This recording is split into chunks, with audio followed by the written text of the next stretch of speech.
നിലമ്പൂരിൽ M Swaraj LDF സ്ഥാനാർത്ഥി. സംസ്ഥാനത്ത് മഴക്കെടുതിയിൽ വ്യാപക നാശം. നമസ്കാരം. ഈ മണിക്കൂറിലെ ഏറ്റവും പ്രധാനപ്പെട്ട 10 വാർത്തകളുമായി ജനയുഗം ഓൺലൈൻ മോജോ ന്യൂസിലേക്ക് സ്വാഗതം.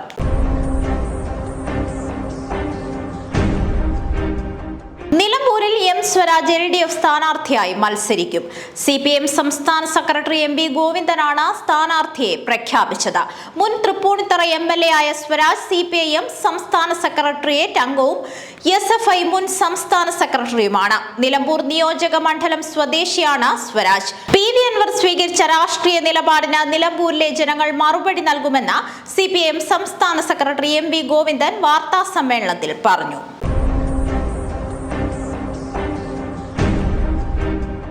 സംസ്ഥാനത്ത് മഴക്കെടുതിയിൽ വ്യാപക നാശം. ഇത്തവണത്തെ മഴക്കെടുതിയിൽ ഒരാഴ്ചക്കിടെ മരിച്ചവരുടെ എണ്ണം 27ആയി. ഇന്നു മാത്രം 3 പേരെ കാണാതായി. 8 ജില്ലകളിൽ റെഡ് അലർട്ടാണ്. താഴ്ന്ന പ്രദേശങ്ങൾ വെള്ളത്തിലായതോടെ 2000-ലേറെ പേർ ക്യാമ്പുകളിലേക്ക് മാറി. 200-ലേറെ വീടുകൾ തകർന്നു. റോഡ്, റെയിൽ ഗതാഗതം എന്നിവ അലോങ്കോലമായി. നിരവധി ട്രെയിനുകൾ വൈകി ഓടുകയാണ്. ദേശീയപാതയിൽ പലയിടത്തും മണ്ണിടിച്ചിലും മഴവെള്ളപ്പാച്ചിലും ഉണ്ടായി.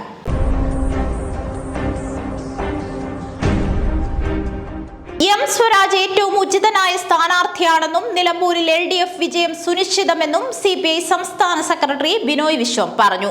എം സ്വരാജിന്റെ വരവോടെ LDFന്റെ സുനിശ്ചിത വിജയത്തിന്റെ മാറ്റ് വർദ്ധിക്കും. പ്രതിസന്ധി നേരിടുന്ന UDF BJP ശക്തികളെ പരാജയപ്പെടുത്താനുള്ള രാഷ്ട്രീയ പോരാട്ടത്തെ നയിക്കാൻ ഏറ്റവും ഉചിതനായ സ്ഥാനാർത്ഥിയാണ് സ്വരാജ് എന്നും ബിനോയ് വിശ്വം പറഞ്ഞു.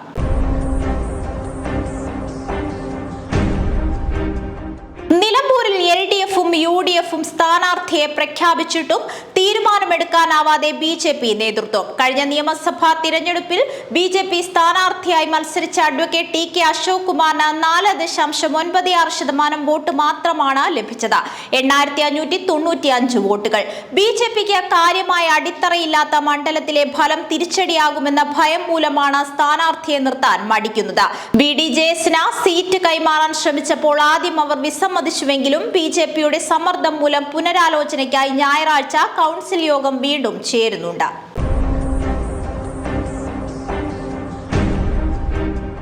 സംസ്ഥാനത്ത് മഴ കനത്തതോടെ വിവിധ നദികളിൽ ജലനിരപ്പ് ഉയർന്നു. സംസ്ഥാന ദുരന്ത നിവാരണ അതോറിറ്റി വിവിധയിടങ്ങളിൽ ജാഗ്രതാ നിർദ്ദേശം പുറപ്പെടുവിച്ചു.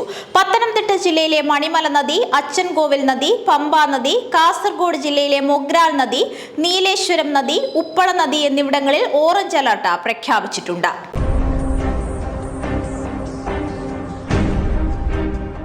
AICC ജനറൽ സെക്രട്ടറി KC വേണുഗോപാലും പ്രതിപക്ഷ നേതാവ് VD സതീശനും നിലപാടിൽ ഉറച്ചു നിന്നതോടെ PV അൻവറിനെ UDFിൽ എടുക്കില്ലെന്ന സൂചന. രമേശ് ചെന്നിത്തലയും K സുധാകരനും അൻവറുമായി പരമാവധി സഹകരിച്ചു പോകണമെന്ന അഭിപ്രായക്കാരാണ്. VD സതീശനും KC വേണുഗോപാലും തമ്മിൽ നടത്തിയ ചർച്ചയിൽ ഇത് സംബന്ധിച്ച ധാരണയായതായാണ് സൂചന.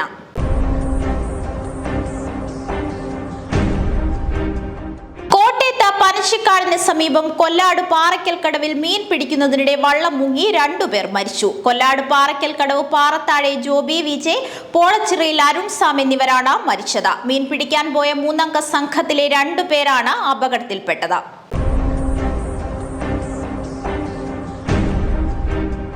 നവകേരള സദസ്സിൽ ലഭിച്ച നിർദ്ദേശങ്ങൾ യാഥാർത്ഥ്യമാക്കാൻ ഒരുങ്ങി സംസ്ഥാന സർക്കാർ. 443 പദ്ധതികളാണ് ഇങ്ങനെ യാഥാർത്ഥ്യമാകാൻ പോകുന്നത്. വിവിധ ജില്ലകളിലായി 982.01 കോടി രൂപയോളം വിനിയോഗിച്ചാണ് പദ്ധതികൾ സർക്കാർ നടപ്പാക്കുക. സംസ്ഥാന ആസൂത്രണ ബോർഡ് ഇതു സംബന്ധിച്ച് തയ്യാറാക്കിയ പട്ടിക ഭേദഗതികളോടെ ബുധനാഴ്ച ചേർന്ന മന്ത്രിസഭാ യോഗം അംഗീകരിച്ചു.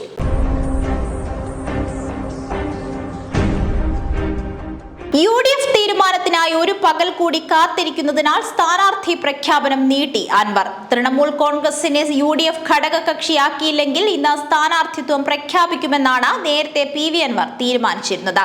പ്രഖ്യാപനം നടത്താൻ ഇന്ന് രാവിലെ 9-ന് വിളിച്ച വാർത്താ സമ്മേളനത്തിലാണ് അൻവർ മലക്കം മറിഞ്ഞത്.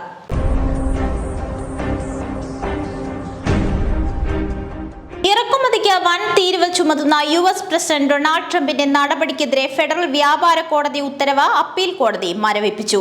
അടിയന്തര അധികാര നിയമപ്രകാരം തീരുവ പിരിക്കാൻ ട്രംപിന് അപ്പീൽ കോടതി അനുമതി നൽകി.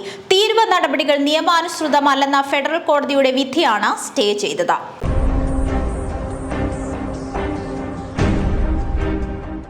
ജനയുഗം ഓൺലൈൻ മോജോ ന്യൂസിലൂടെ വീണ്ടും കാണാം. കൂടുതൽ വാർത്തകൾക്കും വീഡിയോകൾക്കുമായി ജനയുഗത്തിന്റെ വെബ്സൈറ്റ്, യൂട്യൂബ് ചാനലുകൾ സന്ദർശിക്കുക.